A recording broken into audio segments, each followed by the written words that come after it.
Dear students, আমরা ammonia gas preparation, গ্যাসটা সম্পর্কে জেনেছি, গ্যাস তৈরিও করে ফেলেছি, কি কিভাবে তৈরি করতে হয়। টুডে আজকে আমরা আলোচনা করব the rest part of ammonia. ভৌত ধর্ম জেনে গেছিলাম, আজকে আমরা অ্যামোনিয়ার রাসায়নিক ধর্ম, দ্য ফার্স্ট পার্টে যেটা রাসায়নিক ধর্মটা আলোচনা করব। যেহেতু আমরা জানি যে অ্যামোনিয়া হচ্ছে বেসিক এর নেচার, তাহলে বেসিক যদি নেচার হয় তাহলে এটা এক্সপেক্টেড যে এটা অ্যাসিডের সঙ্গে বিক্রিয়া করে লবণ উৎপন্ন করবে। ঠিক আছে, তাহলে এখানে অ্যামোনিয়াটা গ্যাসিয়াস ফর্মে রয়েছে, HCl সেটাও গ্যাসিয়াস অবস্থায় থাকে। এটা this is not hydrochloric acid, this is HCl gas. তাহলে দুটোই যদি গ্যাসীয় অবস্থায় থাকে, গ্যাস গ্যাস, আর এটা কি, এটা সাদা রঙের ধোঁয়া। ঠিক আছে, যখন আমি হাইড্রোক্লোরিক অ্যাসিডের বোতল যদি খোলো তাহলে HCl বাষ্প থাকবে সেখানে। তাহলে সেখানে যদি অ্যামোনিয়া গ্যাস কোনো মানে তার কন্ট্যাক্টে আসে তাহলে দেখবে সাদা রঙের ধোঁয়া সৃষ্টি হচ্ছে, দ্যাট ইজ অ্যামোনিয়াম ক্লোরাইড। ধোঁয়াটা কিছুই নয়, ছোট ছোট সুট পার্টিকলস, যেটা কলয়েডাল ফর্মে থাকে এবং বাতাসে ঘুরে বেড়ায়, যেটা সাদা ধোঁয়া। অ্যাকচুয়ালি এটা একটা কঠিন পদার্থ। তাহলে এই রিঅ্যাকশনটা দেখো, এক একটা রিঅ্যাকশন বিভিন্ন ভাবে এটাকে ভাবা যেতে পারে, বিভিন্ন ধরনের প্রশ্ন আসতে পারে। তাহলে এটা হচ্ছে অ্যামোনিয়ার একটা ক্যারেক্টার, বেসিক ইন নেচার, অ্যাসিডের সঙ্গে বিক্রিয়া করেছে, লবণ উৎপন্ন করেছে অ্যামোনিয়াম ক্লোরাইড। সঙ্গে সঙ্গে একটা জিনিস দেখতে পাচ্ছি, দুটো গ্যাসের মিশ্রণে একটা কঠিন পদার্থ উৎপন্ন হয়েছে। তাহলে এখান থেকে একটা প্রশ্ন আসতে পারে যে দুটো গ্যাসের মিশ্রণে একটা কঠিন পদার্থ উৎপন্ন হয়, তার একটি উদাহরণ দাও। তাহলে ন্যাচারালি তুমি তখন সেক্ষেত্রে অ্যামোনিয়া এবং হাইড্রোজেন ক্লোরাইডের বিক্রিয়া অ্যামোনিয়াম ক্লোরাইড উৎপন্ন হচ্ছে, সেটা কোশ্চেন ফর্ম মানে উত্তর আকারে লিখতে পারো। ঠিক আছে, তাহলে একই জিনিস এক্সপেক্টেড যদি ভাবি যে অ্যামোনিয়ার সঙ্গে সালফিউরিক অ্যাসিডের বিক্রিয়া করাবো, তাহলে কি হবে? অ্যামোনিয়াম সালফেট উৎপন্ন হচ্ছে। কি উৎপন্ন হচ্ছে? Ammonium sulphate.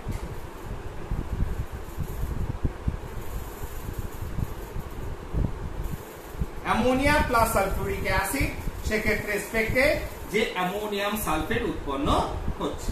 ঠিক আছে, তাহলে দেখো এখানে দুটো রয়েছে, দুটো করে দিই, আমি ব্যালেন্স করে দিই, 6 আর 2 8। ক্লিয়ার? যদি নাইট্রিক অ্যাসিড দিতাম HNO3, তাহলে কি উৎপন্ন হতো? অ্যামোনিয়াম নাইট্রেট উৎপন্ন হতো।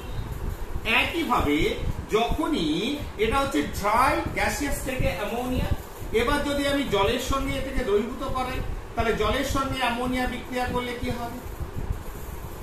Ammonium hydroxide.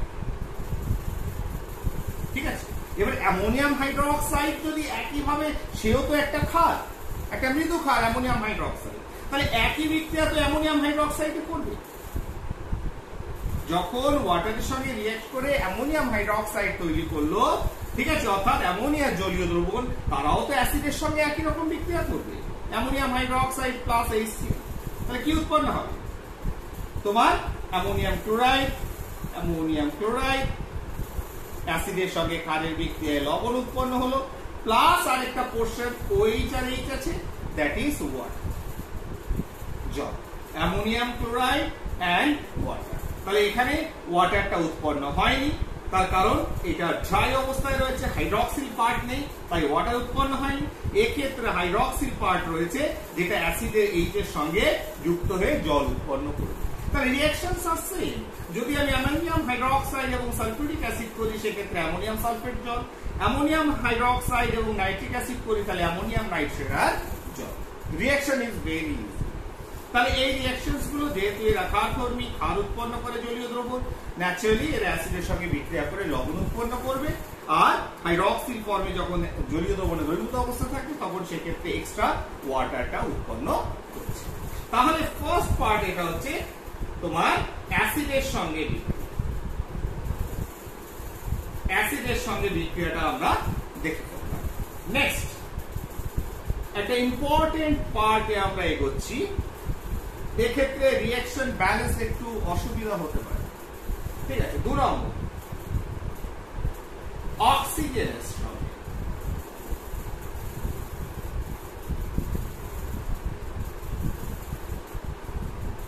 কিসের কিসের সঙ্গে? অক্সিজেন। তাহলে দেখো অ্যামোনিয়া প্লাস O2 কি উৎপন্ন করে? এটার সঙ্গে যদি তাপ দাও তাহলে উৎপন্ন করবে nitrogen N2 plus H2, nitrogen আর জল। তাহলে এই বিক্রিয়াটার ক্ষেত্রে কিন্তু ব্যালেন্স করতে একটু প্রবলেম হতে পারে, সরি ব্যালেন্স করতে কিন্তু একটু অসুবিধা হতে পারে। তাহলে ব্যালেন্স করতে যদি অসুবিধা না হয় সেই জন্য কি করব? আমরা একটা পদ্ধতি অবলম্বন করতে পারি। কি পদ্ধতি? আর যদি প্লেন ব্যালেন্স করতে হয় তাহলে দেখো এখানে 3টে আছে, হাইড্রোজেন সবসময় মনে রাখবে 3 এর সঙ্গে 2 কে যদি ব্যালেন্স করতে হয় তাহলে অপোজিট, একে 2 দিয়ে গুণ করো তাহলে 6টা হয়ে গেল, একে 3 দিয়ে গুণ করো তাহলে এবার অক্সিজেন কটা হয়ে গেল? 3টে হয়ে গেল। কিন্তু অক্সিজেন 3 আর 2 মেলানো যাবে না যদি না জোড় সংখ্যা আসে।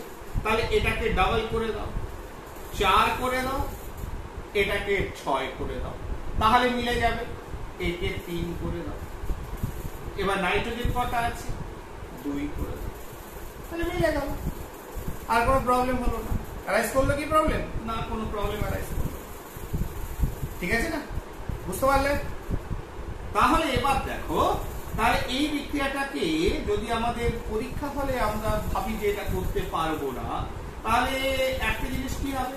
দেখো অ্যামোনিয়া 4টে আছে, 4টেটা দেখো তোমার কি হয়েছে? 3। তাহলে দেখো আর ওয়াটার, ঠিক আছে, H2। এইবার দেখো তাহলে এটাকে কিভাবে করা যেতে পারে, ভাবা যেতে পারে? 3টা হয়ে গেছে কি ডাবল, আর 4টে হয়ে গেছে কি হাফ। ঠিক আছে, তাহলে দেখো এটা হয়ে গেল কি অর্ধেক।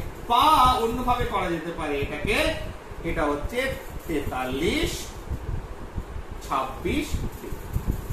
এটা কি করা যেতে পারে? 43 26 বিক্রিয়া। ঠিক আছে, 4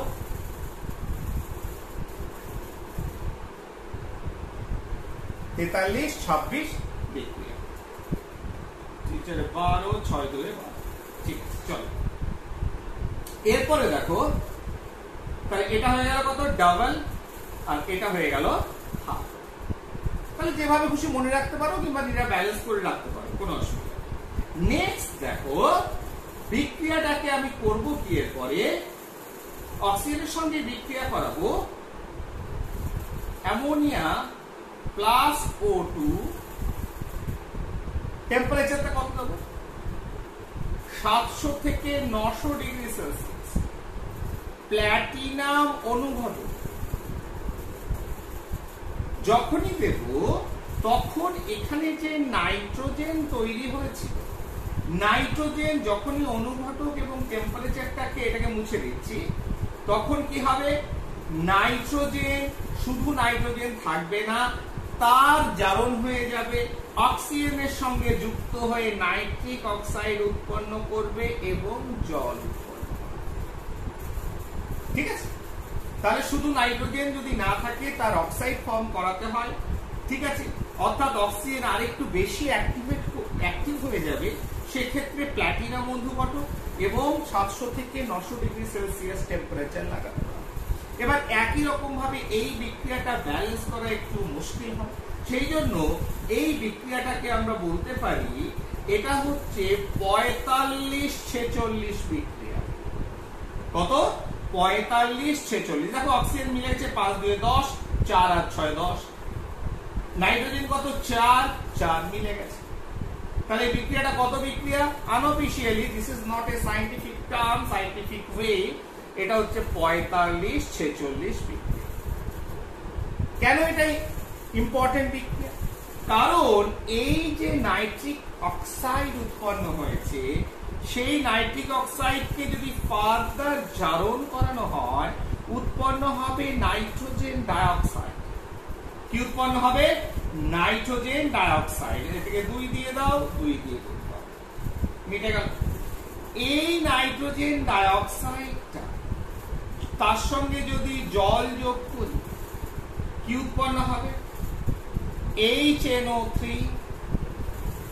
প্লাস HNO2, অর্থাৎ তোমার নাইট্রিক অ্যাসিড, নাইট্রোজেন ডাইঅক্সাইড, তার সঙ্গে জল যোগ করলাম, উৎপন্ন হলো নাইট্রিক অ্যাসিড এবং তার সঙ্গে উৎপন্ন হলো নাইট্রাস অ্যাসিড।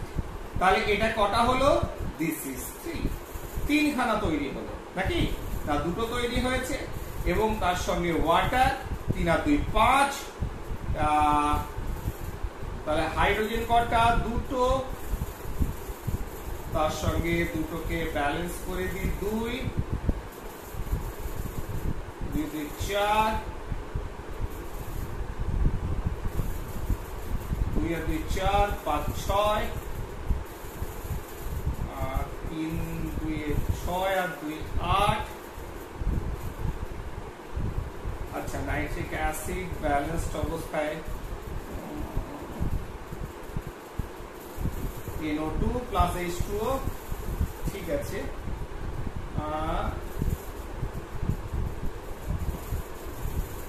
হাইড্রোজেন 3 আর 2 5, 2, ঠিক আছে। This is the reaction. তাহলে নাইট্রিক অ্যাসিড এবং নাইট্রাস অ্যাসিড উৎপন্ন হবে। এরপরে লাস্ট পার্টে কি হয়? যখন এই যে হিট দিচ্ছ, প্রসেসটা চলছে, তখন কি হয়? এই নাইট্রাস অ্যাসিড যেটা, সেটা ভেঙে যে আবার HNO3 প্লাস NO প্লাস তোমার H2 জল উৎপন্ন করবে। নাইট্রাস অ্যাসিডটা কি উৎপন্ন করে? Nitric acid, nitric oxide and water, ঠিক আছে। বোঝা গেল? তাহলে দিস ইজ, এই প্রসেসটা কেন ইম্পর্টেন্ট? কারণ এই প্রসেসটা অবলম্বন করে, অর্থাৎ নাইট্রিক অক্সাইড যেটা অ্যামোনিয়া থেকে অক্সিজেনের বিক্রিয়ায় নাইট্রিক অক্সাইড উৎপন্ন হলো, এই নাইট্রিক অক্সাইডটা থেকে নাইট্রোজেন ডাইঅক্সাইড, দেন ফার্দার নাইট্রিক অ্যাসিড উৎপন্ন হচ্ছে। এই প্রসেসটাই ওসওয়াল্ড প্রসেস। ওসওয়াল্ড বিজ্ঞানী ওসওয়াল্ড এই প্রসেসটা অবলম্বন করে, অর্থাৎ অ্যামোনিয়া তার জারণ ঘটিয়ে নাইট্রিক অক্সাইড উৎপন্ন করে এবং সেখান থেকে নাইট্রোজেন ডাইঅক্সাইড উৎপন্ন করলে, সেখান থেকে বৃহৎ আয়তনে তোমার নাইট্রিক অ্যাসিড উৎপন্ন করার যে পদ্ধতি, দিস ইজ ওসওয়াল্ড প্রসেস। এবং সেক্ষেত্রে তোমার সেই জন্যই এই বিক্রিয়াটা খুব ইম্পর্টেন্ট। এবং বিক্রিয়াটা নাইট্রিক অ্যাসিড যখন আমরা পড়বো তখনও আমরা পড়বো। এবং সেই জন্য এইটা মনে রাখার সহজ উপায় কি, যে জারণ ঘটছে, নাইট্রিক অক্সাইড উৎপন্ন হচ্ছে, এটা হচ্ছে 45-46 বিক্রিয়া। বিক্রিয়াটা কি বিক্রিয়া? 45-46 বিক্রিয়া। তাহলে এটাকে যদি ব্যালেন্স করতে হয় 2 4 3 4 5, তার মানে এটাকে যদি 3 2 6, 3 2 1 3, 2 দিয়ে দিলাম, তাহলে 3 আর 2 5 1 6, হাইড্রোজেন এখানে 3টে, 2 1 3টে মিলে গেছে, ঠিক আছে। সবাই মিলে গেছে, তার মানে this is a important process. কিসে, কোথায় পড়লাম এটা? অ্যামোনিয়ার জারণে পড়লাম, কার? অক্সিজেনের সঙ্গে বিক্রিয়ায়। নেক্সট যে পার্টটায় আসবো, 3 নম্বর পার্ট, আমরা পরপর মোটামুটি এগোচ্ছি। উইথ সোডিয়াম, ঠিক আছে না? অর্থাৎ সোডিয়ামের সঙ্গে বিক্রিয়া।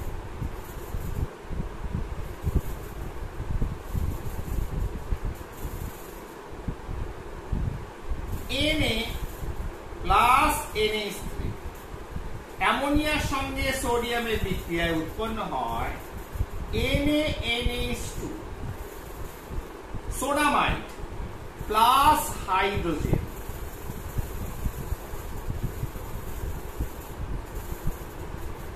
দুই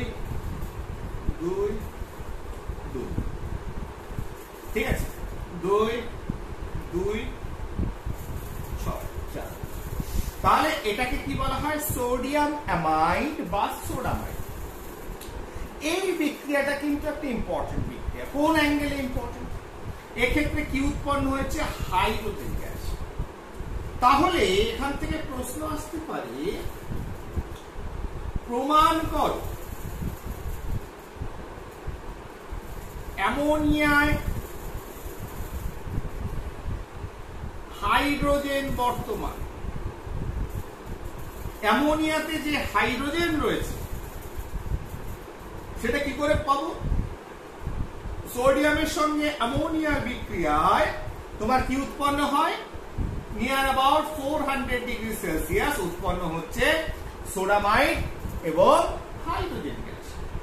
তাহলে এই বিক্রিয়াটা প্রমাণ করে যে অ্যামোনিয়ায় হাইড্রোজেন বর্তমান। কিন্তু যখন এই ধরনের প্রশ্ন দেবে, আবার বারে বারে বলে দিই, যখন এই ধরনের প্রশ্ন দেবে যে প্রমাণ করো যে এখানে হাইড্রোজেন বর্তমান রয়েছে, তা বা ক্লোরিন বর্তমান কোন যৌগে, বা কোন যৌগে সালফার বর্তমান, এই ধরনের প্রশ্ন যখন দেবে তখন এই গ্যাসটা তো বর্ণহীন গ্যাস। তাহলে যদি এর উত্তর আকারে এই প্রশ্নটা প্রমাণ করো অ্যামোনিয়াটা হাইড্রোজেন বর্তমান, তাহলে উত্তর কি লিখবে? উত্তর প্রথম হচ্ছে আমি বিক্রিয়াটা দেব, এটা হচ্ছে প্রশ্নটার উত্তর। বিক্রিয়াটা দেওয়ার পর কি লিখবো? বিক্রিয়াটা দেওয়ার পর লিখবো যে সোডিয়ামের সঙ্গে অ্যামোনিয়া 400 ডিগ্রি সেলসিয়াস উষ্ণতায় বিক্রিয়া করে সোডামাইড এবং একটি বর্ণহীন গ্যাস উৎপন্ন করে। উত্তর কি হবে? ডাইরেক্ট লিখবে না এটা হাইড্রোজেন, শিখিয়ে দিচ্ছি। বর্ণহীন গ্যাস উৎপন্ন করে। যে গ্যাসটাকে পোড়ালে বা দহন করলে নীল শিখা সহ জ্বলে,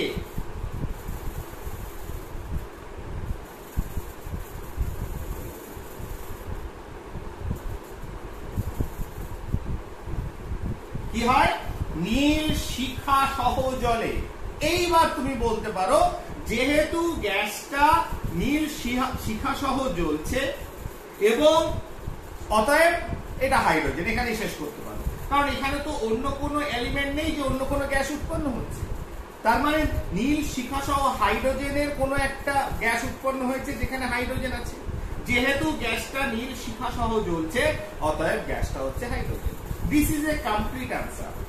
তার মানে আমি কি বলছি? আবার বলছি, অ্যামোনিয়াতে হাইড্রোজেন বর্তমান বলতে গেলে উত্তর হবে সোডিয়ামের সঙ্গে অ্যামোনিয়াকে উত্তপ্ত করলে সোডামাইড এবং একটি বর্ণহীন গ্যাস উৎপন্ন হয়, যে গ্যাসটি নীল শিখা সহ জ্বলে। অতএব গ্যাসটি হচ্ছে হাইড্রোজেন। এইভাবে আমরা প্রমাণ করতে পারি বা এই বিক্রিয়া প্রমাণ করে যে অ্যামোনিয়ায় হাইড্রোজেন গ্যাস। ক্লিয়ার? নেক্সট বিক্রিয়া কার সঙ্গে করাবো? নেক্সট বিক্রিয়া হচ্ছে ক্লোরিনের সঙ্গে বিক্রিয়া।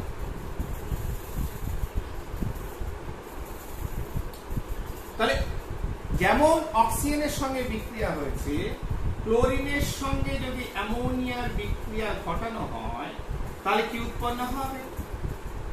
Nitrogen plus HCl। Nitrogen plus HCl, ঠিক আছে? তাহলে নাইট্রোজেন এই বিক্রিয়াটা কিভাবে ব্যালেন্স করবে? তাহলে 2, তাহলে এখানে কি হলো? কিন্তু হাইড্রোজেন গুলো অনেকগুলো আছে, তার মানে এখানে অ্যামোনিয়া প্লাস 3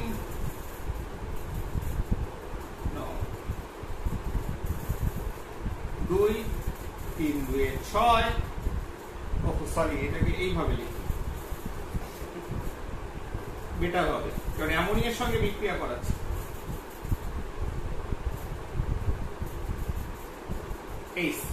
ঠিক আছে? তাহলে অ্যামোনিয়া নাইট্রোজেন, তাহলে ক্লোরিন 2, নাইট্রোজেন 2, 3 2 6, 6টা। এখানে ক্লোরিন কটা আছে? 3টে। তাহলে দেখো এই বিক্রিয়াটা ইজিলি হয়ে গেল। আবার সেই দেখো অক্সিজেনের মতো বিক্রিয়াটা মনে রেখে দাও। তাহলে অক্সিজেনের সঙ্গে বিক্রিয়াটা কি করেছিলাম? Ammonia plus O2 N2 plus H2। তাহলে দেখো দুটো বিক্রিয়া, দুটোই অক্সিডাইজিং এজেন্ট, তীব্র জারক পদার্থ, একই ধরনের বিক্রিয়া করছে। অ্যামোনিয়া O2 নাইট্রোজেন বার করেছে, এই দুটো জল উৎপন্ন করেছে। নাইট্রোজেন বার করে দিয়েছে, এই দুটো HCl উৎপন্ন করেছে। একই সেম বিক্রিয়া, ঠিক না? একই ধরনের বিক্রিয়া, হয়তো বিক্রিয়ার ভিতর কোনো পার্থক্য পাওয়া যাচ্ছে না, ঠিক আছে না? দুটো একই রকমের বিক্রিয়া এখানে সংগঠিত হয়েছে, ঠিক আছে? ন্যাচারালি দ্য ব্যালেন্সড ইকুয়েশনস, মানে একই রকম ভাবে এই দুটোকে আমরা ব্যালেন্স করতে পারি। দুটো কিন্তু আলাদা কিছু ফর্মে নেই। তাহলে এখানে 2 2 3 2 6 6, এটা হচ্ছে 3, ঠিক আছে? তাহলে দেখো একই ভাবে কিন্তু দুটো রিঅ্যাকশন ব্যালেন্স হচ্ছে। ক্লিয়ার? আচ্ছা, আর কি আছে? H2O আর HCl। আচ্ছা, এবার দেখো যেটা বলা ছিল সেটা হচ্ছে এটাকে কি করে মনে রাখতে পারি। দেখো মাঝে মধ্যে আমি থমকে যাচ্ছি, কারণ আমি ওয়ে আউট ভাবছি যে এটাকে কি করে মনে রাখাবো। আমার তো শুধুমাত্র পড়লে হবে না, তার সঙ্গে সঙ্গে মনে রাখাতে হবে যে কি করে তোমরা মনে করতে পারো। তাহলে এই দুটোর ভিতর সিমিলারিটি কি পাচ্ছি? এটার সঙ্গে এটা, এই রিঅ্যাকশনটা দেখো, এই রিঅ্যাকশনটা আমরা দেখতে পেয়েছি। আচ্ছা, এটা কি করলাম? 3 2 6 6 6 2 12 3 4 12, এটা হয়েছিল, তাই তো? তাহলে এই দুটোর ভিতর রিলেশন কোথায়? দুটোর ভিতর একই জিনিস কোথায়? দেখো এটা খানিকটা মনে রেখেছিলাম যে 3টা 6 হয়েছিল, 4টা হাফ হয়েছিল। তাহলে এক্ষেত্রেও দেখো 3টা 6 হয়েছে, ডাবল হয়েছে, আর 2টা হাফ হয়েছে, কিছু নেই মানে। তাহলে দেখো একটা মনে রাখার তো একটা ওয়ে আউট পেলাম যে 4টা হাফ হয়েছে, 3টা ডবল হয়েছে। এক্ষেত্রেও 3টা ডবল হয়েছে, এখানে 4-এর জায়গায় 2 আছে, 2টা হাফ হয়েছে। তাহলে এইভাবে তোমাকে পন্থা বার করতে হবে যে কি করে আমি বিক্রিয়াগুলোকে মনে রাখতে পারি। ঠিক, বেশ। তাহলে এটাকে আমি জাস্ট একটু অন্যভাবে ভাবার চেষ্টা করলাম, না? ঠিক আছে। এবার যদি অ্যামোনিয়ার সঙ্গে ক্লোরিনের বিক্রিয়া ঘটাও, কেমন? এটা এক্সেস, একটু বেশি পরিমাণ নাও, তাহলে কি হবে? NCl3 plus HCl। তাহলে NCl কি? Nitrogen trichloride. তাহলে এটা একটা বিস্ফোরক পদার্থ, এক্সপ্লোসিভ ম্যাটেরিয়াল, বিস্ফোরক, নাইট্রোজেন ট্রাইক্লোরাইড। তাহলে এইটা যখন এটা বেশি পরিমাণে নেব, ক্লোরিনটাকে বেশি পরিমাণে নেব, দেন এটাকে ব্যালেন্স করতে পারি, কোনো অসুবিধা নেই। এটাকে যদি ব্যালেন্স করতে হয় তাহলে কি করে ব্যালেন্স করব? তাহলে এটাকে যদি 2 দিই, 3 1 6 নাইট্রোজেন, আচ্ছা এখানে হলো না, তাহলে এখানে অ্যামোনিয়া, তাহলে এখানে 3 দিলাম, 3 আর 3 6, তাহলে 3 2 6। তাহলে অটোমেটিক এটাকে সোজা ব্যালেন্স, এটাকে ওইভাবে এদিক ওদিক মনে রাখার দরকার নেই। হাইড্রোজেন 3টে আছে, 3টে হাইড্রোজেন করার জন্য 3 দিয়ে গুণ করো, ক্লোরিন 3 3 6 হলো, 3 2 6 হয়ে গেল। এটা ইজি, এটাকে অন্য পন্থা অবলম্বন করার দরকার নেই। আমি প্রথমেই বলেছিলাম নাইট্রোজেনের কিছু বিক্রিয়া আছে যেগুলোকে ব্যালেন্স করতে অসুবিধা হয়, সেই জন্য অল্টারনেটিভ ওয়ে আউট তোমরা বার করতে পারো, কিংবা নিজে ট্রায়াল আর এরর মেথড অর্থাৎ পরীক্ষা নিরীক্ষা পদ্ধতিতে যেটা আমি করছি তোমরা করে থাকো সেইভাবেও করতে পারো বা মনে রাখতে পারো। ক্লিয়ার? তাহলে ক্লোরিনের সঙ্গে দুটো বিক্রিয়া আমরা দেখে ফেললাম। নেক্সট পার্টে আমরা আসছি, আর কি বিক্রিয়া আছে? বিজারণ বিক্রিয়া। এইখানটা একটা ইম্পর্টেন্ট পার্ট রয়েছে, এটা একটা ইম্পর্টেন্ট পার্ট। যেমন কিউপ্রিক অক্সাইড, কিউপ্রিক অক্সাইডকে অ্যামোনিয়া বিজারিত করে কপার প্লাস নাইট্রোজেন প্লাস জল উৎপন্ন করে। কপারকে বিজারিত করে কি উৎপন্ন করছে? তোমার কিউপ্রিক অক্সাইডকে বিজারিত করে কপার উৎপন্ন করছে। তার মানে এখানে অ্যামোনিয়া তোমার একটা বিজারণ ধর্ম প্রকাশ পেল। কি পেলো? বিজারণ ধর্ম প্রকাশ পেল। তাহলে এটাকে যদি ব্যালেন্স করি, তাহলে এ কি করলো? একে এর বিজারণ হয়, আর নিজে কি হয়েছে, জারিত হয়ে নাইট্রোজেন উৎপন্ন করে ফেলছে। ঠিক আছে, তাহলে এই যে ব্যালেন্স করো, প্রত্যেকটা আমি ব্যালেন্স করে করে কিন্তু যাচ্ছি দেখো, এবং সেই ব্যালেন্সটা কিন্তু ডাইরেক্ট লিখছি না, এটা মনে রাখবে। আমি হয়তো মুখস্থ করে ডাইরেক্ট লিখে ফেলতে পারতাম, আর আমি মুখস্থ করি না। ফ্র্যাঙ্কলি স্পিকিং, আমার অত বিক্রিয়া মনেও থাকে না। পড়াতে পারি, কিন্তু সবসময় যে বিক্রিয়া মনে থাকবে তা নয়, বিক্রিয়া মনে থাকে না। জায়গায় বসেই ব্যালেন্স করতে আমার ভালো লাগে, আটকে গেলে সেটাকে সমাধান করতেও ভালো লাগে। ঠিক আছে না, যাতে তোমরাও সেটা শেখো যে সবসময় সব বিক্রিয়া আমাদের মনে রাখা সম্ভব নয়, ফলে সেটাকে ব্যালেন্স করতে হবে। ঠিক আছে, এবার ক্লাস 10 লেভেল পর্যন্ত যে বিক্রিয়াগুলো থাকবে, সেই বিক্রিয়াগুলো কয়েকটা বিক্রিয়া সেটাকে শর্ট আউট করে নেবে তোমরা, যে এইগুলো একটু জটিল বিক্রিয়া, এটাকে আলাদা লিখে রাখি। এগুলো আমার ব্যালেন্স করতে অসুবিধা হবে, দরকার বলে মুখস্থ করি। ঠিক আছে, বা একটা ওয়ে আউট বার করি, যেটা আমি বলছিলাম। আর যখন তোমরা 11-12 উঠবে, তখন দেখবে ব্যালেন্স করারও আরো কিছু পদ্ধতি রয়েছে। জারণ বিজারণ পদ্ধতি, আয়ন ইলেকট্রন ব্যালেন্সিং মেথড, যে মেথডের সাহায্যে আমরা বড় রিঅ্যাকশনস গুলোকেও আমরা ব্যালেন্স করতে পারি। তবে পরীক্ষার হলে ঢুকে সবসময় যে ব্যালেন্স করে সেটাকে বার করতে একটু সময় লাগে, তো সেটা সুযোগ পাবে না। তবে মনে না থাকে তখন করতে বাধ্য হয়ে যাবে। ঠিক আছে, তাহলে দেখি দিই, তাহলে এটা কিভাবে ব্যালেন্স করবো। তাহলে বিজারণ ধর্ম বুঝলাম যে অ্যামোনিয়া কিউপ্রিক অক্সাইডকে বিজারিত করে কপার উৎপন্ন করেছে। ঠিক আছে, তাহলে এই বিক্রিয়া একটা গ্যাস উৎপন্ন হয়েছে, নাইট্রোজেন গ্যাস। তাহলে জাস্ট ব্যালেন্স ইট। তাহলে ব্যালেন্স কি করে করব, তাহলে এটাকে যদি আমি 3টে হাইড্রোজেন আছে, তাহলে এটাকে 2 দিয়ে গুণ করি, এটাকে 3 দিয়ে গুণ করি। তাহলে হাইড্রোজেন যখনই জোড় বেজোড় থাকবে, শিখিয়ে দিই, তখন অল্টারনেট সংখ্যা দিয়ে গুণ করবে। হাইড্রোজেন 3টে, হাইড্রোজেন 2টো, তাহলে একে 2 দিয়ে, একে 3 দিয়ে গুণ করলে অক্সিজেন হয়ে গেল 3টে। তাহলে এখানে 3 দিয়ে গুণ করো, অক্সিজেন 3 ব্যালেন্স হয়ে গেল, কপার 3, কপার 3। তাহলে রিঅ্যাকশন ব্যালেন্স হয়ে গেছে। তাহলে দেখো, আমি ডাইরেক্ট না লিখে আমি বারে বারে বলে বলে করাচ্ছি, এই কারণে তোমরাও এইভাবে করতে শেখো। ক্লিয়ার? ফাইন। তাহলে এবার এই বিক্রিয়াটা হঠাৎ করে একটা স্টার মার্ক দিলাম কেন? কারণ যেমন আগে একটা সোডিয়ামের সঙ্গে বিক্রিয়া সোডামাইড এবং হাইড্রোজেন গ্যাস উৎপন্ন হয়েছে, যেটা দিয়ে আমি প্রমাণ করলাম যে নাইট্রোজেন মানে অ্যামোনিয়াতে হাইড্রোজেন বর্তমান। তেমনি এখানে যদি প্রশ্ন আসে যে প্রমাণ করো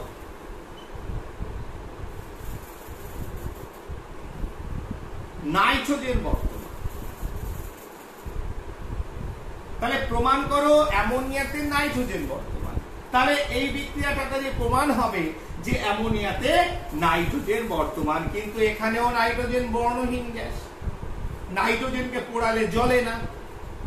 তাহলে এটা তো ইনকমপ্লিট। শুধু যদি বিক্রিয়াটা লিখি যে কিউপ্রিক অক্সাইডের সঙ্গে অ্যামোনিয়া বিক্রিয়ায় তোমার কপার এবং নাইট্রোজেন গ্যাস উৎপন্ন হয়েছে, এখান থেকে প্রমাণিত হয় অ্যামোনিয়া নাইট্রোজেন বর্তমান, এটা বললে হবে না। সেটা হচ্ছে কি, এইবার এই নাইট্রোজেনকে যদি আমি ম্যাগনেসিয়াম, জ্বলন্ত ম্যাগনেসিয়াম ধাতুর সঙ্গে বিক্রিয়া করে, তাহলে কি হবে, Mg3N2 magnesium nitride, magnesium nitride উৎপন্ন হলো। এবার তোমার মনে পড়ে গেছে, হ্যাঁ স্যার, এইবার আমি কি, নাইট্রোজেন যেহেতু বর্ণহীন, নাইট্রোজেন যেহেতু গন্ধহীন, নাইট্রোজেনকে আমি চিনতে পারছি না। হাইড্রোজেনও গন্ধহীন ছিল, ওকে পুড়িয়েছি, নীল শিখায় জ্বলেছে, আমি বুঝে গেছি ওটা হাইড্রোজেন। কিন্তু নাইট্রোজেনকে কি করে চিনবো যে ওটা আমাকে প্রমাণ করতে হবে। শুধু বিক্রিয়া দিয়ে আমি বর্ণহীন গ্যাস পেয়েছি, কিন্তু আমি কি করে প্রমাণ করবো এটা নাইট্রোজেন? তাহলে একটা কাজ করি, নাইট্রোজেনের সঙ্গে ম্যাগনেসিয়াম ধাতু জ্বলন্ত মানে যদি পোড়ানো হয় একে, তাহলে ম্যাগনেসিয়াম ফিতের সাহায্যে এই এনভায়রনমেন্টে যদি পোড়ানো হয়, তাহলে ম্যাগনেসিয়াম নাইট্রাইড উৎপন্ন হবে। এইবার এই বিক্রিয়াটা আমি কমন পেয়েছি কোথায়, অ্যামোনিয়া গ্যাস প্রিপারেশনে ম্যাগনেসিয়াম নাইট্রাইডের সঙ্গে জল যোগ করলে উৎপন্ন হচ্ছে কি, তোমার ম্যাগনেসিয়াম হাইড্রোক্সাইড প্লাস অ্যামোনিয়া। এই বিক্রিয়াটা আমি ব্যালেন্স করবো না, এটা তোমাদের কাজ, কারণ আমি করে দিয়েছি ব্যালেন্স। তাহলে বলবে স্যার এই বিক্রিয়াটা করা দরকার কি? তার কারণ এটি হচ্ছে ঝাঁঝালো গ্যাস।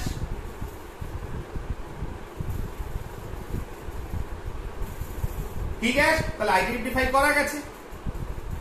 ঠিক আছে, তাহলে এবার কমপ্লিট আনসার। তাহলে ওই প্রশ্নটা যে অ্যামোনিয়াতে নাইট্রোজেন গ্যাস বর্তমান, তার উত্তর কি হবে, কিউপ্রিক অক্সাইডের সঙ্গে অ্যামোনিয়ার বিক্রিয়া করলে একটি বর্ণহীন গন্ধহীন গ্যাস উৎপন্ন হয়। যে গ্যাসটা ম্যাগনেসিয়াম ফিতার মানে সহযোগে পোড়ালে ম্যাগনেসিয়াম নাইট্রাইড উৎপন্ন হয়, যার সঙ্গে ফুটন্ত জল যোগ করলে একটি ঝাঁঝালো গ্যাস উৎপন্ন হয় যেটি অ্যামোনিয়া। এবং অ্যামোনিয়া উৎপন্ন হয়েছে নাইট্রোজেন থেকে। ঠিক, অতএব এই বিক্রিয়াগুলি প্রমাণ করে যে অ্যামোনিয়াতে নাইট্রোজেন বর্তমান। তাহলে অ্যামোনিয়াতে নাইট্রোজেন বর্তমান করতে হলে 3টে স্টেপ। একে আমি যদি চিনতে পারতাম এটা নাইট্রোজেন, এর একটা টিপিক্যাল কোনো গন্ধ থাকতো, বর্ণ থাকতো, তাহলে বুঝে যেতাম, ডাইরেক্ট লিখে দিতে পারতাম, কিন্তু সেটা নেই। অতএব প্রথমে তোমাকে লিখতে হবে বর্ণহীন গ্যাস উৎপন্ন হচ্ছে, যাকে ম্যাগনেসিয়াম ফিতাতে পোড়ালে একটা যৌগ উৎপন্ন হলো, যাকে ফুটন্ত জলের সঙ্গে বিক্রিয়া করালে ঝাঁঝালো গ্যাস অ্যামোনিয়া উৎপন্ন হচ্ছে। অতএব গ্যাসটা হচ্ছে নাইট্রোজেন। এই বিক্রিয়াটা প্রমাণ করে যে অ্যামোনিয়াতে নাইট্রোজেন বর্তমান। তাহলে অ্যামোনিয়া নাইট্রোজেন আর হাইড্রোজেন দিয়ে তৈরি দুটোই যে মৌল বর্তমান, তাদের যে উপস্থিতির যে প্রমাণ আমরা কিন্তু করলাম। নেক্সট একটা ইম্পর্টেন্ট বিক্রিয়া হচ্ছে উইথ কার্বন ডাইঅক্সাইড। কার্বন ডাইঅক্সাইডের সঙ্গে অ্যামোনিয়া বিক্রিয়া কত?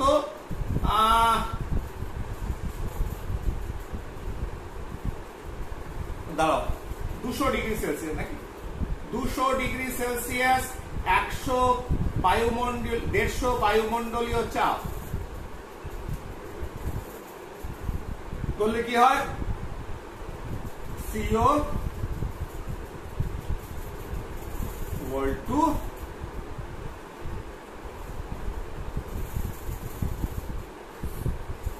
Plus water. তাহলে এই যে CONH2 এটা কি? এটা হচ্ছে ইউরিয়া। এটা কি? এটা একটি জৈব সার, ইউরিয়া। তাহলে একটি জৈব সার কি করে 200 ডিগ্রি সেলসিয়াস এবং 150 বায়ুমণ্ডলীয় চাপ, এই কন্ডিশনে যখন কার্বন ডাইঅক্সাইডের সঙ্গে অ্যামোনিয়া বিক্রিয়া উৎপন্ন হচ্ছে, তখন উৎপন্ন হচ্ছে ইউরিয়া। তাহলে এটা একটা ইম্পর্টেন্ট বিক্রিয়া, কার? অ্যামোনিয়া। এরপরে যে বিক্রিয়াটা করাবো সেটা হচ্ছে অধঃক্ষেপণ বিক্রিয়া, প্রেসিপিটেশন রিঅ্যাকশন। এটা ল্যাবরেটরিতে বিভিন্ন ধাতু, তার লবণ, তার অধঃক্ষেপ ফেলা, ক্ষারীয় মূলককে চেনা, বিভিন্ন সময় এই বিক্রিয়াগুলো কাজে লাগে। তাহলে এখানে প্রেসিপিটেট করবে, অধঃক্ষেপ করবে, তাই এটা প্রেসিপিটেশন রিঅ্যাকশন, অধঃক্ষেপণ বিক্রিয়া। ক্লিয়ার? ফার্স্ট পার্ট যেটা রয়েছে সবগুলো করাবো না। ফেরিক ক্লোরাইডের সঙ্গে ফেরিক ক্লোরাইড যেটা হচ্ছে হলুদ বর্ণ, তার সঙ্গে অ্যামোনিয়া জলীয় দ্রবণ অ্যামোনিয়াম হাইড্রোক্সাইডে যদি বিক্রিয়া করায়, রিঅ্যাকশনটা, এই বিক্রিয়াটা, ব্যালেন্সটা তোমরা নিজেরা করতে পারবে, প্লাস কি হবে সেটাও তোমরা বুঝতে পারছো। সেটা কি করে?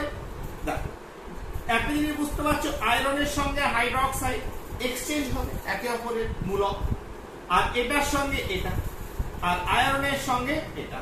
তাহলে ফেরিক স্টেটে রয়েছে, তাহলে ফেরিক হাইড্রোক্সাইড উৎপন্ন হলো, অধঃক্ষেপ পড়লো কেমন? বাদামি অধঃক্ষেপ, প্লাস অ্যামোনিয়াম ক্লোরাইড NH4Cl উৎপন্ন হলো। NH4Cl reaction is simple.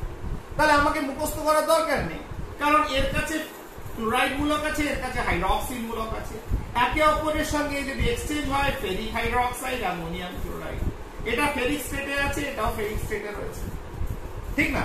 তাহলে জারণ বিজারণ এখানে হলো না, যে অবস্থায় ছিল সেই অবস্থায় রয়েছে। তাহলে এটা একটা অধঃক্ষেপণ বিক্রিয়া, এখানে অধঃক্ষেপ পড়েছে, কিসের? বাদামি অধঃক্ষেপ পড়েছে। এই লবণটা, এটা অধঃক্ষেপ নয়, একটা লবণ, ইয়েলো কালার, জলে গুলেছি, ইয়েলো রং হয়েছে, অ্যামোনিয়াম হাইড্রোক্সাইড দিয়েছি, বাদামি অধঃক্ষেপ পড়ে গেছে। ঠিক, অধঃক্ষেপণ বিক্রিয়া। তাহলে এটাকে ব্যালেন্স করো তোমরা। তাহলে এখানে 3টে আছে, ন্যাচারালি এটা 3টে হবে, এখানেও 3টে হবে, তিনটে অ্যামোনিয়াম আয়ন, হাইড্রক্সিল এখানে তিনটে আছে, ইজি। তাহলে এটা আলাদা করে মনে রাখার দরকার নেই, নিজেরা ব্যালেন্স করতে পারবে, মুখস্থ করারও দরকার নেই। কারণ আমি তো ওয়ে আউট দেখাচ্ছি যে কি করে ব্যালেন্স করবো, তাহলে আমি তো মুখস্থ করবো কেন? নেক্সট কার সঙ্গে বিক্রিয়া করব? 2 নম্বর ফেরিক্লোরাইডের সঙ্গে করলাম। এরপরে করাবো খুঁজে পাচ্ছি না কোথায় কোথায়, aluminium sulphate, Al2SO4 whole 3, aluminium sulphate, তার সঙ্গে অ্যামোনিয়াম হাইড্রক্সাইডের বিক্রিয়া করলাম। তাহলে কি উৎপন্ন হবে? স্যার পারা যাবে, কোনো অসুবিধাই নয়। তাহলে অ্যালুমিনিয়াম হাইড্রক্সাইড প্লাস কি করব? সোজা অ্যামোনিয়াম সালফেট, NH4 হোল 2,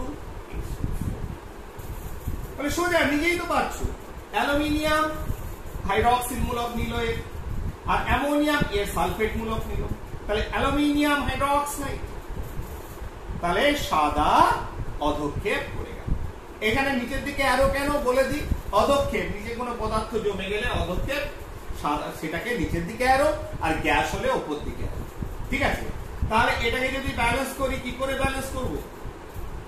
হ্যাঁ, ব্যালেন্স করা যাচ্ছে না, করা যাচ্ছে? দেখো এখানে যদি 2 করি, অ্যালুমিনিয়াম 2 দেখছি সোজা কিনা, না হলে বলবো অন্য পদ্ধতি মনে রাখতে। 2 হাইড্রক্সিল 3 দিয়ে 6, আর এখানে 3 দিয়ে 6 অ্যামোনিয়া, না পেরে যাবে, অসুবিধা হবে, ঠিক আছে, সোজা আছে। কারণ অ্যালুমিনিয়াম 2, এখানে 2 করে দাও, হাইড্রক্সিল 3 দিয়ে 6টা হলো, এখানে 6 দিয়ে গুণ করো, অ্যামোনিয়াম 6টা হলো, 3 দিয়ে 6টা মিলে দাও, আর সালফেট দেখো 3টে মিলে গেছে, সোজা, এটা পারবে। তাহলে এটা হচ্ছে নেক্সট আরেকটা বিক্রিয়া করলাম, অধক্ষেপণ বিক্রিয়া। আরেকটা অধক্ষেপণ বিক্রিয়া করাবো, ঠিক আছে? এটা ভেরি ইম্পর্টেন্ট বিক্রিয়া, ঠিক আছে? কার সঙ্গে করাবো? Copper sulphate, copper plus ammonium hydroxide. Copper sulphate কি তুতে, ব্লু কালার, জলে দিলে কি হবে? নীল রঙের একটা দ্রবণ তৈরি হবে, জলে গুলে যাবে, সুন্দর, ফাইন। তাহলে কি হবে? প্রথমে ফার্স্ট স্টেপে যেটা আমরা পাই সেটা হচ্ছে হালকা নীল অধক্ষেপ, হালকা নীল অধক্ষেপ ফার্স্ট স্টেপে পাই, ঠিক আছে? কারণ কি উৎপন্ন হয় CuOH হোল 2,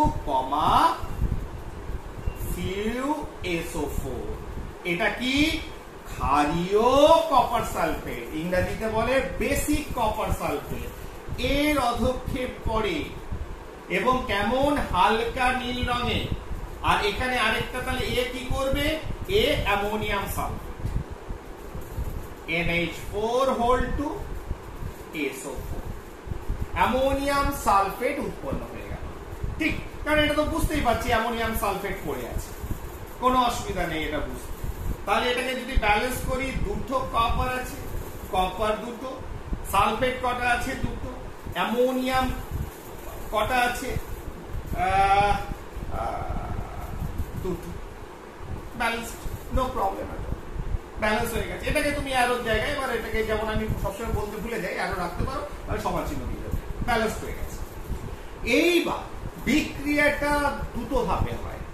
প্রথমে হালকা নীল অধক্ষেপ এলো, এর পরবর্তীকালে যখন তুমি অ্যামোনিয়াম হাইড্রক্সাইড আরেকটু যোগ করলে এই অধক্ষেপের ভেতরে, তাহলে অধক্ষেপ রয়েছে CuOH হোল 2, CuSO4, এটা কেমন? হালকা নীল অধক্ষেপ রয়েছে। এইবার এর সঙ্গে যেমন অ্যামোনিয়াম সালফেট রয়েছে দ্রবণে, প্লাস অ্যামোনিয়াম হাইড্রক্সাইড আরেকটু যোগ করলে কি হলো? তোমার যেটা উৎপন্ন হবে সেটা হচ্ছে tetra ammonium copper sulphate, CuNH3 whole 4, SO4, ঠিক আছে? কটা অ্যামোনিয়াম আছে? Tetra ammonia, copper 2 sulphate. ঠিক আছে, একটা জটিল যৌগ কমপ্লেক্স সল্ট, কমপ্লেক্স কম্পাউন্ড উৎপন্ন হলো, যেটা হচ্ছে কেমন গাঢ় নীল অধক্ষেপ। অধক্ষেপটা কেমন গাঢ় নীল অধক্ষেপ উৎপন্ন হলো। তার সঙ্গে কি উৎপন্ন হলো ওয়াটার, জল উৎপন্ন। তাহলে এই বিক্রিয়াটা মাঝে মধ্যে দেয়, ঠিক না? তাহলে কপার সালফেটের সঙ্গে অ্যামোনিয়াম হাইড্রোক্সাইডের বিক্রিয়া দুটো ধাপে হয়। প্রথম ধাপে হালকা নীল অধক্ষেপ, দ্বিতীয় ধাপে কি হয় তোমার গাঢ় নীল অধক্ষেপ উৎপন্ন হয়। ঠিক আছে, একটা জটিল লবণ উৎপন্ন হয়। তাহলে লেটস ব্যালেন্স ইট। এবার এটাকে ব্যালেন্স করতে হবে, বুঝতে পারলে? 4 কপার দুটো আছে, লাগাও 2, দুটো কপার 2 দিয়ে গুণ করলাম। অ্যামোনিয়াম 8টা হলো, 2 আর 6 8টা হলো। এইবার জল কটা আছে 2 আর 6টা 8টা, হয়ে গেল ব্যালেন্স সোজা। তোমাদের মনে হতে পারে বিক্রিয়াটা বড়, কিন্তু ব্যালেন্স তো হয়ে গেল। তার কারণ কপার দুটো 2 দিয়ে গুণ করেছি, অ্যামোনিয়াম 4 কটা হলো 4 2 8টা, ঠিক না? 4 2 8টা, আর এখানে কটা আছে 6 আর 2 8টা, আর এখানে কটা হলো জল কটা হলো, তার সঙ্গে এখানে অ্যামোনিয়াম আয়ন ফর্মে রয়েছে, এখানে NH3 ফর্মে রয়েছে, অসুবিধা নেই, জলটা সেখানে ব্যালেন্স করছে। আর এখানে তোমার আর এখানে 8টা যেহেতু আছে, হাইড্রোজেন কটা রয়েছে, আর এখানে আরেকটা কি 6টা আর দুটো 8টা, তাই এখানে 8 দিয়ে গুণ করে দিলাম, কারণ এখানে OH রয়েছে আর যে হাইড্রোজেনটা রয়েছে সেখানে এখানে ঢুকে আছে। এটা বলে হবে না, তাহলে সবগুলো ব্যালেন্স হয়ে গেল। তাহলে এটা একটা এক্সট্রা একটু করিয়ে দিলাম, তার কারণ মনে রাখবে অ্যামোনিয়া যতটা করানো হলো এটা শুধুমাত্র এখন নয়, এরপরে যখন ক্লাস 10 এর পরে যখন সায়েন্স নিয়ে পড়বে, মোস্ট প্রবাবলি এখন 12 এ আছে সালফার অ্যানিক্স নাইট্রোজেন অ্যানিক্স কম্পাউন্ড, সেখানে কিন্তু অবশ্যই যা যা বিক্রিয়া করানো হয়েছে তাই পেয়ে যাবে, আর এক্সট্রা তোমাকে পড়তে হবে না, এর বাইরে হয়তো বিক্রিয়া নেই। ঠিক আছে, ক্লাস 10 প্লাস হায়ার সেকশনটাও কভার আপ হয়ে গেল, আর 10টা তো পুরোটা হয়ে গেল। তাহলে আমরা মোটামুটি অ্যামোনিয়ার যে রাসায়নিক বিক্রিয়াগুলো এবং তার অ্যামোনিয়াতে নাইট্রোজেন এবং হাইড্রোজেন আছে সেটা বলে ফেললাম। এরপরে শনাক্তকরণ, একে কি করে চিনবো? এক হচ্ছে ঝাঁঝালো, ঝাঁঝালো গন্ধ অ্যামোনিয়া, সেখান থেকে আমরা চিনেছি। 2 নম্বর হচ্ছে HCl গ্যাসের সাদা ধোঁয়া, তাহলে HCl গ্যাসের সঙ্গে সংস্পর্শে আনলে অ্যামোনিয়ার সাদা ধোঁয়া পাওয়া যায়। 3 নম্বর হচ্ছে নেসলার বিকারক, কেমন খানিকটা কালচে, আমরা জানি এটা বাদামি অধক্ষেপ, বাদামি অধক্ষেপ উৎপন্ন হয়। What is Nessler's reagent? K2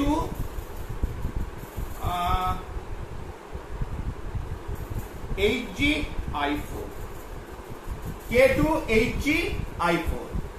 তাহলে এটার নাম কি? এটার নাম হচ্ছে নেসলার্স বিকারক। কি নেসলার্স বিকারক? হচ্ছে পটাশিয়াম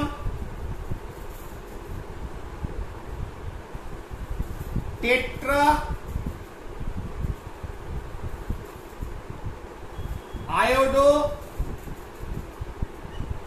মার্কিউরেট ব্র্যাকেটে 2, কারণ এর যোজ্যতা 2, তাই পরে বুঝবে কেন। এই ধরনের জটিল লবণের ক্ষেত্রে নামকরণ একটা ওয়ে আছে। তাহলে এর নাম হচ্ছে পটাশিয়াম টেট্রা আয়োডো মার্কিউরেট 2, ঠিক আছে।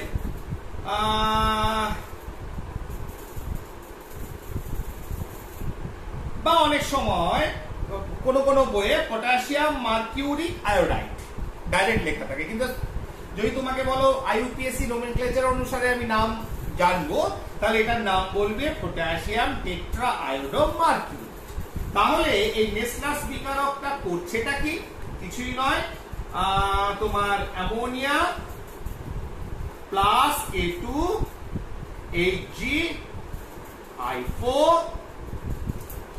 একটা ক্ষারীয় মাধ্যমে বিক্রিয়াটা হবে, করলে NH2HgOHgI এই ধরনের একটা যৌগ উৎপন্ন হবে,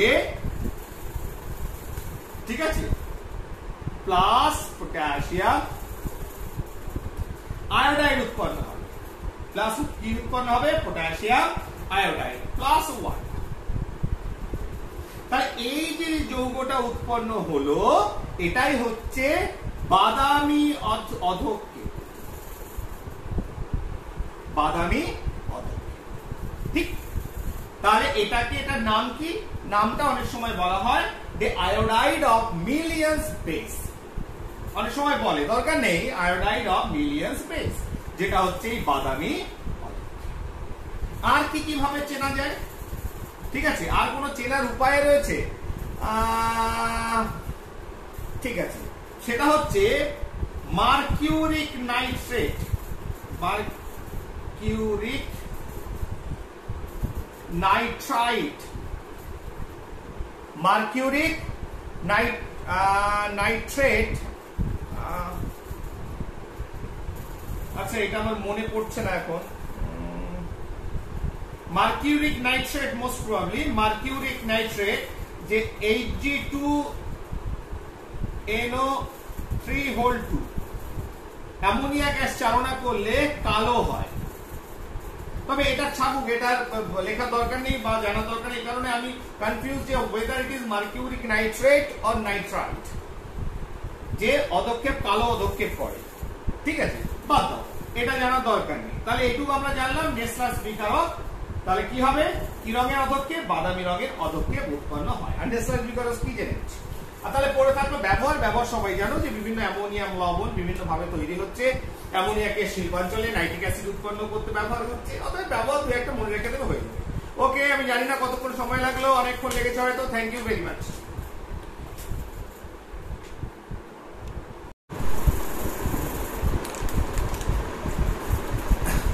ডিয়ার স্টুডেন্টস, একটা জিনিস ব্যাপারটা হচ্ছে, দেখো আমি যে ভিডিওটা করি চেষ্টা করি যে টোটাল কমপ্লিট করার। যখন অ্যামোনিয়ার প্রপার্টিজ, অ্যামোনিয়ার ধর্ম শেষ করলাম, তারপরে মনে হলো যে একটা জায়গায় মিস করে গেছি, মানে একটা পরীক্ষা, সেই পরীক্ষাটা বলা দরকার ছিল, ঠিক আছে। অ্যামোনিয়ার ধর্ম যখন প্রথমেই বললাম, অ্যামোনিয়ার ক্ষারধর্মী এবং অ্যাসিডের সঙ্গে বিক্রিয়া করে লবণ উৎপন্ন করে রিঅ্যাকশনস দেখালাম, কিন্তু একটা খুব ইন্টারেস্টিং পরীক্ষা মিস করে গেছে, সেই জন্য ওই পরীক্ষাটা ভিডিওটার সঙ্গে আমি পরে অ্যাড করে দিচ্ছি, ঠিক আছে। ভিডিওটা শেষ হয়ে যাওয়ার পর পরে আমি ওটাকে ক্রপ করে, মানে ওটাকে জাস্ট অ্যাড করে দেবো ভিডিওটা।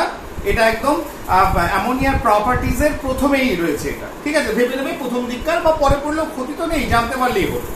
সেটা হচ্ছে অ্যামোনিয়া জলে অত্যন্ত দ্রাব্য, সেটা আমরা প্রথমেই বলেছি, এবং অ্যামোনিয়া জলীয় দ্রবণ ক্ষারধর্মী, যেটা না তোমার লাল লিটমাসকে নীল করে। তাহলে এইটার একটা কোনো পরীক্ষা আছে যেটা দিয়ে এই দুটোই একসঙ্গে প্রমাণিত করা যায় যে অ্যামোনিয়া জলে অত্যন্ত দ্রাব্য এবং জলীয় দ্রবণ ক্ষারধর্মী, ঠিক আছে। তাহলে দেখো এখানে একটা পরীক্ষা যেটাকে বলছি আমরা ফোয়ারা পরীক্ষা, ফাউন্টেন এক্সপেরিমেন্ট, ঠিক আছে। তাহলে এখানে একটা গোলতল ফ্লাস্ক, সেই ফ্লাস্কের উপরে আরেকটা ফ্লাস্ক যেটাকে ক্ল্যাম্পের সাহায্যে আটকানো হয়েছে, মুখে কর্ক রয়েছে, আর একটা লম্বা নল যেটা দুটো ফ্লাস্কটাকে যোগ করেছি। ফ্লাস্কের নিচে লাল লিটমাস দ্রবণ নিয়েছি, কি নিয়েছি? লাল লিটমাস দ্রবণ, ঠিক আছে। আর উপরের ফ্লাস্কের ভেতর কি রয়েছে? অ্যামোনিয়া গ্যাস পূর্ণ ফ্লাস্ক, এর ভেতর অ্যামোনিয়া গ্যাস রয়েছে। কি গ্যাস রয়েছে ভেতরে? NH3, ammonia gas. এবার আমি কি করলাম, প্রথমে এখানে একটা ঠান্ডা কাপড়, ধরো বরফের জলে ভেজানো কাপড় দিয়ে উপরে চাপ দিলাম, ফলে কি হবে? অ্যামোনিয়া গ্যাস যেটা রয়েছে আয়তন সংকোচন হবে। তাহলে যখন এই ভেতরে অ্যামোনিয়া গ্যাস ধরো যে আয়তনে রয়েছে, যদি আয়তনটা একটু কমে যায়, অ্যামোনিয়া গ্যাসের কি হবে? আয়তনটা কমে গেল, তার কারণ ঠান্ডা পেয়েছে। তাহলে আয়তন যখন কমে যাবে এখানে, তখন কি হবে? নিচ থেকে একটা টান তৈরি হবে, ফাঁকা জায়গা তো ফাঁকা থাকে না, ফলে এই নলের ভেতর রয়েছে, নিচে রয়েছে লাল রঙের দ্রবণ। যখন ওপরে অ্যামোনিয়া গ্যাসটা সংকুচিত হলো ঠান্ডা পেয়ে, তখন ও নিচে লাল রঙের দ্রবণটা টানতে আরম্ভ করলো, টেনে ওপরে বেরোতে আরম্ভ করলো। খুব পাতলা ক্যাপিলারি টিউব, সরু টিউব হবে, ফলে ওপরে যখন বেরোবে তখন যখন বেরোচ্ছে ফোয়ারার মতো, তখন সেটা নীল রঙের। কি রঙের? নীল বর্ণের। এবং সেটা কি হচ্ছে, এই দ্রব্য আস্তে আস্তে এখানে জমা হচ্ছে। এইবার কি হচ্ছে, তাহলে বোঝা গেল যে ওপরের যে এনভায়রনমেন্টটা সেটা কিন্তু নিচে লাল ছিল। লাল লিটমাসকে নীল করে কোন এনভায়রনমেন্ট? ক্ষারধর্মী, ক্ষারীয় দ্রবণ, ক্ষার কোন পদার্থ, ক্ষারকীয় পদার্থ, তারা কি করে? লাল লিটমাসকে নীল করে। তাহলে উপরে এনভায়রনমেন্টটা কেমন? সেটা হচ্ছে ক্ষারধর্মী। এইবার যখন এটা পড়ে এখানে জমা হচ্ছে, সেটা কি রঙের দ্রবণ? নীল রঙের দ্রবণ। এবং তারপরে দেখা গেল, ঠিক আছে, এটা তো বোঝা গেল, কোনো অসুবিধা নেই যে অ্যামোনিয়া ক্ষারধর্মী। এবং তার যখন নিচে জমা হচ্ছে দ্রবণটা কেমন? নীল রঙের দ্রবণ তৈরি হচ্ছে। তার মানে অ্যামোনিয়ার, এটা কি অ্যামোনিয়ার দ্রবণ তৈরি হচ্ছে? এটা তো তুমি বলবে স্যার এই লাল লিটমাসটা উপরে সে নীল হয়েছে, এখানে জমা হচ্ছে। অ্যাকচুয়ালি তা নয়। যখন তুমি প্রথমে কাপড় দিয়ে সরিয়ে দিলে, তখন দেখবে অটোমেটিক ফোয়ারাটা কন্টিনিউ করছে। ফোয়ারাটা কন্টিনিউ করার মানে কি? এখানে যে দ্রবণটা তৈরি হলো, যেটা জলে যোগ করেছো যে লিটমাসটা, সেই দ্রবণটার ভেতর অ্যামোনিয়া দ্রবীভূত হচ্ছে। আর যত অ্যামোনিয়া গ্যাস দ্রবীভূত হচ্ছে, তত ফাঁকা জায়গা সৃষ্টি হচ্ছে। ফাঁকা জায়গা সৃষ্টি হচ্ছে মানে নিচের দ্রবণটা উপর দিকে উঠছে। তার মানে ফোয়ারাটা যে কন্টিনিউ করছে। তুমি উপরে ঠান্ডা কিছু দিচ্ছ না, প্রথমে দিয়েছো, একবার স্টার্ট হয়ে গেছে, আর কিছু করার দরকার নেই। তাহলে ফোয়ারাটা যে কন্টিনিউ করে যাচ্ছে, তার মানে কি? অ্যামোনিয়া গ্যাসটা এই দ্রবণে দ্রবীভূত হয়ে যাচ্ছে। এবং দ্রবীভূত, তার মানে কি? প্রথমটা প্রমাণিত হলো অ্যামোনিয়া জলে অত্যন্ত দ্রাব্য। অ্যামোনিয়া জলে অত্যন্ত দ্রবীভূত না হলে এই ফোয়ারাটা কন্টিনিউ করতো না। আমি ঠান্ডা করতাম তবেই গ্যাস উঠতো, আমি ঠান্ডা করতাম ফলে আয়তন সংকোচন হলে তবেই নিচে দ্রবণটা উপর দিকে উঠতো। যেই ঠান্ডাটা কমে যেত, গরম হতো, সেই অটোমেটিকলি ফোয়ারা বন্ধ হয়ে যেত। কিন্তু ফোয়ারাটা কন্টিনিউ করা মানে সবসময় একটা উপরে টান রয়েছে। টান রয়েছে মানে নিশ্চয়ই গ্যাসটা উপর থেকে জলে দ্রবীভূত হচ্ছে, অতএব ফাঁকা জায়গা সৃষ্টি হচ্ছে এবং দ্রবণটা উপরে উঠছে। এবং দ্রবণটা কেমন? নীল বর্ণের দ্রবণ, তার মানে ক্ষারধর্মী দ্রবণ। তাহলে কি হলো, এই ফাউন্টেন এক্সপেরিমেন্ট, যেটা ফাউন্টেনটা একবার শুরু হলে কন্টিনিউ করছে নিজের থেকে, তখন সেটা প্রমাণিত করলো অ্যামোনিয়া জলে অত্যন্ত দ্রবীভূত হচ্ছে, ফাঁকা জায়গা সৃষ্টি হচ্ছে উপরে, উপরে ফোয়ারাটা কন্টিনিউ করছে। ও অ্যামোনিয়া জলীয় দ্রবণ কেমন? ক্ষারধর্মী, এটা নীল রঙের দ্রবণ পেলাম। তাহলে এটাই হচ্ছে একটা এক্সপেরিমেন্ট, যেটা দিয়ে অ্যামোনিয়ার দুটো ক্যারেক্টার, জলের দ্রাব্যতা এবং জলীয় দ্রবণের প্রকৃতি নির্ণয় করে। সেটা হচ্ছে ফোয়ারা পরীক্ষা বা ফাউন্টেন এক্সপেরিমেন্ট। তাহলে এটা বলা বাকি ছিল, মনটা খুঁতখুত করছিল যে কি করি। একটা জিনিস বাদ দিয়ে গেলাম তোমাদের জন্য, না এটাকে যোগ করে দিই। ঠিক আছে, ভিডিওটা আমি পরে দেখলাম কিন্তু প্রায় নিয়ে 50 মিনিটস হয়ে গেছে। ভেবেছিলাম একটা ভিডিওতে টোটাল অ্যামোনিয়া শেষ করবো, সেখানে একটা প্রায় 40 মিনিট, একটা প্রায় 50 মিনিট লেগে গেল। কিছু করার নেই, লাগতেই পারে, ঠিক না? ভালো করে জানতে হবে, যেটা জানবো ভালো করে জানবো, না হলে জানবো না। আর দ্বিতীয় কথা হচ্ছে, আরেকবার বলি, সেটা হচ্ছে আমাকে মেসেজ করেছে একজন যে স্যার আপনার চ্যানেলটা তো সাবস্ক্রাইব করলাম, তা ভিডিওগুলো একটু আমাকে পাঠান। আমি ভিডিও কি করে পাঠাবো? সবাইকে বলি, চ্যানেল সাবস্ক্রাইব যদি করতে মন হয়, চ্যানেল সাবস্ক্রাইব, আর যদি ভিডিওগুলো দেখতে মন হয়, চ্যানেল সাবস্ক্রাইব করতে হবে। সাবস্ক্রাইব করার পর ওইটা খুললে, সাবস্ক্রাইব করলে, ওখানে ক্লিক করলে যে ভিডিওস রয়েছে উপরে, ভিডিওস লেখাটা, সেই ভিডিওসটা ক্লিক করতে হবে। তাহলে ওই সাবস্ক্রাইবারের আন্ডারে যত ভিডিওস রয়েছে, সেটা 1 থেকে 100টা হতে পারে, 1000টা হতে পারে, আমার যেমন নিয়ার অ্যাবাউট 80+, তাহলে সব ভিডিও ওখানে পাওয়া যাবে। ঠিক আছে, কিন্তু ভিডিওসে ক্লিক করতে হবে, সাবস্ক্রাইবারে ঢুকে ভিডিওস ক্লিক করতে হবে, তাহলেই সব পাওয়া যাবে, না হলে সব দেখা যাবে না। এটা অ্যাকচুয়ালি কিছু করার নেই। তোমাদেরও কি বলবো, কোভিডের জন্য তোমাদের স্কুল হচ্ছে না, ফলে তোমাদের নির্ভরশীল হতে হচ্ছে অনলাইন ক্লাসের জন্য, এবং তোমাদের জন্য এগুলো করা। আর তো করা নেই, নাহলে হয়তো কোভিড-19 না হলে এগুলো করতামই না, নিজে স্কুল করতাম, চলে আসতাম। ঠিক আছে, ঘরে বসে আছি, তাই মনে হলো যে করা দরকার, প্রয়োজন, তাই অনেকে উপকৃত হচ্ছে, ভালো লাগছে। তা সেই জন্য যদি মনে হয় সাবস্ক্রাইব করে ভিডিওসটা খুলতে হবে, তাহলেই সব ভিডিও দেখতে পাওয়া যাবে। ঠিক আছে, ওকে, থ্যাংক ইউ।